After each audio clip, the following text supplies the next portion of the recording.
బాజాబ్తా సొంతంగా ఆస్తులున్న వాళ్ళు, అనుమతులున్న వాళ్ళు ఎవ్వరు భయపడాల్సిన అవసరం లేదు. అనుమతులున్న వాళ్ళను ఏ విధంగా కాపాడాలో ఈ ప్రభుత్వానికి తెలుస్తుంది. ఈ ప్రభుత్వానికి తెలుసు. ఎవరికైనా ప్రభుత్వం ఇచ్చిన అనుమతులు ఉంటే బాజాబ్తా అధికారులకు వచ్చి చూపించండి. ఆ అనుమతులున్న ఆస్తులకు ఎలాంటి ఇబ్బంది లేదు. నేను రాష్ట్ర ముఖ్యమంత్రిగా హామీ ఇస్తున్నా.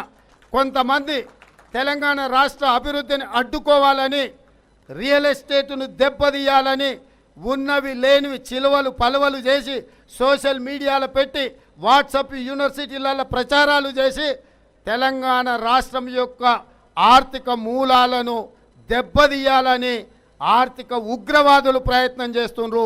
వాళ్ళందరి భరతం పడుతుంది మా ప్రభుత్వం. ఇవాళ హైడ్రాన్ చూసి ఎవడు భయపడుతుండే? నాలాలను ఆక్రమించుకున్నాడు భయపడుతుండు. ఇవాళ ప్రభుత్వ భూములను అమ్ముకొని ధరణి పేరు మీద ఎవడైతే లక్షల కోట్లకు చేరుకున్నారో వాళ్ళు భయపడుతుండ్రు.